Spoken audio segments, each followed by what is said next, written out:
Hey guys, my name is Trevor and I am going to make a video today on my ProSC10. So ProSC10s are a very ubiquitous short course truck that is ready to run. So if you're new to RC, ready to run is referred to as RTR. You get everything in the box you need to start driving it. This truck out of the box is suitable for bashing, so that's just like driving in a park or on the beach or your backyard, whatever. However, it can be set up for racing, and where I'm from and the type of tracks that we run, this is actually a very competitive choice. The tracks that we run here in New Brunswick and Eastern Canada, for the most part, as far as I'm aware, are all natural old school tracks. What that means is you tear up the sod, and whatever surface is under the grass, that's what you run on. There's some prep done to the surface, but almost all are just completely natural. We have one quote-unquote clay track, but it's nothing like the clay tracks that you see in the United States or other parts of the world where the clay has been completely treated with all kinds of product to make it smooth, clean, and high bite. Our tracks aren't like that. For that matter, the most winningest group in New Brunswick are all running older versions of rear motor low-Z cars. So whether it be a short course truck or a buggy, the guys that are winning here in New Brunswick are running rear motor cars. So last year was my first year in RC. Since I was a kid in the 80s, and we used to play around with RC racing. We had a track, but we didn't have a timing system, didn't know what we were doing, but we had a track and we drove around, crashed a lot, and had fun. Fast forward to the 90s, where I started to race carpet oval. So I was racing an RC10L3 oval, and that was a lot of fun. Then I got into planes. Now, I decided that I needed a new hobby when the pandemic started, so I started to get into RC, built my own backyard track and everything. We held an organized race, the whole 9 yards. That's neither here nor there. On to this truck. So this is my second ProSC10, and last year I had a ProSC10 that I ran box stock, and then I bought an SC6.1. Now the SC6.1, it took me all season to get it to hook up. It required brass everything, and it required a 4-gear stand-up transmission, which which Associated has since discontinued because there's almost no need for it around the world anymore because tracks are so high bite. This car, or this short course truck, is rear motor. So it's a modern vehicle that also happens to be rear motor. It's a 5 series. So right now Associated is into 6 series. So you've got SC6 and T6 and B6, and those are the newest series of cars, and then 0.1, 0.2, etc.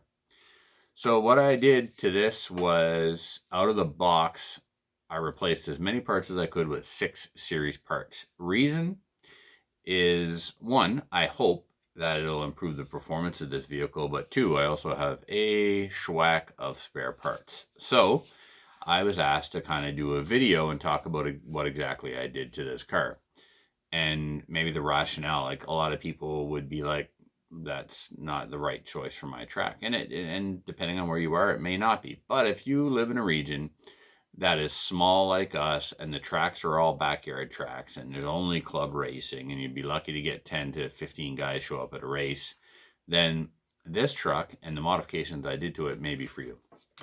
So first thing I did was replace the front arms with T6 or SC6.1 arms. I also replaced the caster blocks and steering blocks. I did break 2 steering blocks on my first ProSC10, just driving around like bashing, but not like smashing, just driving in a backyard and on the street and stuff like that, and ended up breaking 2 steering blocks, which I was pretty disappointed in because it didn't take a hard hit or anything. Now, also up front, I put on the Associated aluminum steering bell cranks.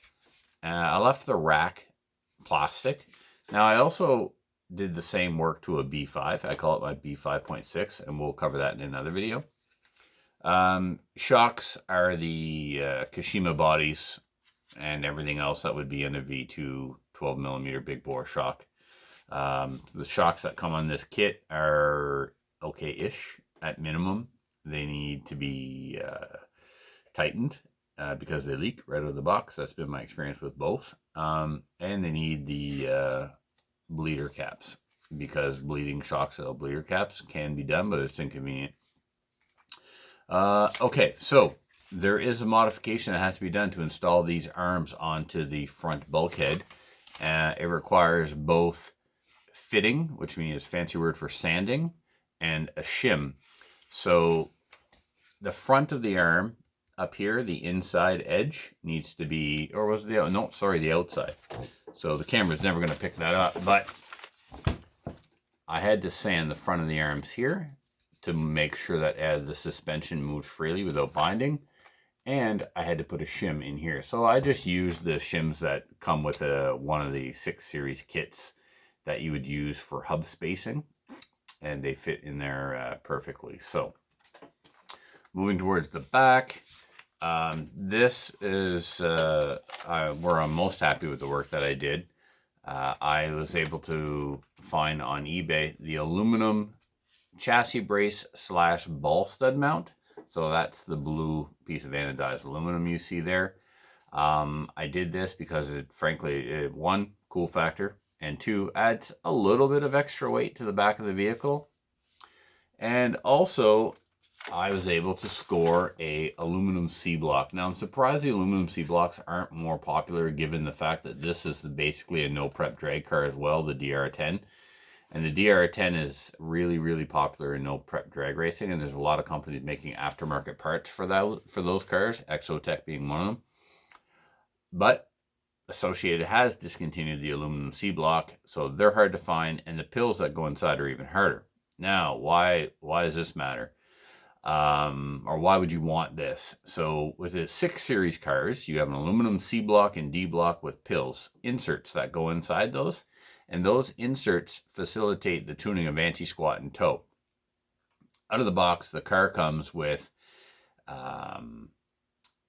C-blocks that are one-piece molded plastic, and you swap out the entire C-block to change your toe and your anti-squat. So if you see one of the C-blocks and there's numbers on it, 3+2 or 3+2.5 or 2.5 plus whatever, it's 3 degrees toe, 2 degrees anti-squat. That's what those numbers mean. So first number is toe and the second number is anti-squat.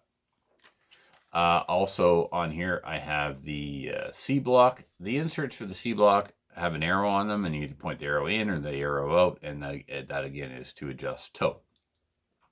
The other thing I've done to improve the performance of both this and my B5 is, and the B5 and the ProSC10 series, the gearboxes are not identical. They are interchangeable, but not identical. The B5 top shaft requires a spacer.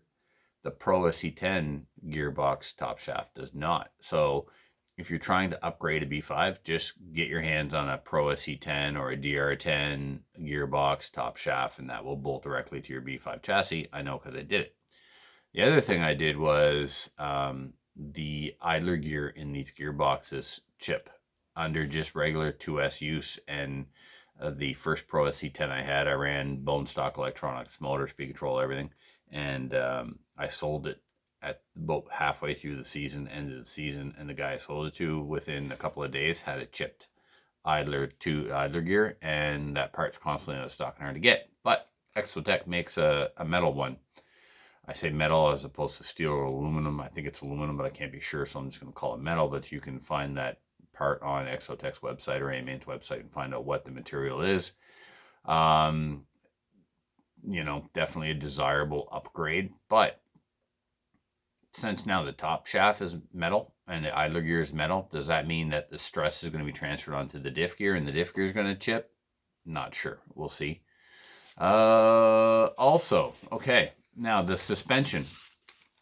I went with T6 or SC6 arms, 0.1. So they have the inserts for moving the shock position on the bottom of the arm.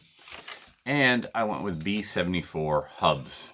Now these arms are not symmetrical. They are swept, so you can use any kind of hub that doesn't have sweep from any of the 6 Series vehicles. I went with the, I had some extra B74 hubs, so that's what I went with. The B74 hub uses a ball stud and washer on the top, and so that facilitates an easier roll center adjustment on the hub, as opposed to the ball stud going in this way and being parallel to the arm. Now it goes in through the top and is perpendicular to the arm. So now I can adjust the roll center on either the hub or the ball stud mount. And there was fitting required for the rear arms, I believe. But I don't know, maybe not. I don't see any evidence of sanding that I did. I built this a long time ago, so my memory is, you know, that of a goldfish. So, that's it. So, with the 6 Series caster blocks, steering blocks, B74 hubs, this all gives me more adjustability. The suspension geometry is slightly different, so when I get it on the track for the first time, I'm going to have to play with shock position on tower and arm to, you know, get the right amount of side bite in the rear and steering in the front. So maybe I'll do an update video after that is done. But that's it for now. You may feel free to post any questions below or comments, feedback, and I'll do my best to answer those. So thanks for watching, and I'm not going to do that usual, oh, give it a thumbs up and like or subscribe, or you do you. This video is out there for information. If it's of any use to someone, great. If it's not, well, change the channel. Thanks for watching, everybody. Take care. Stay safe. Until next time.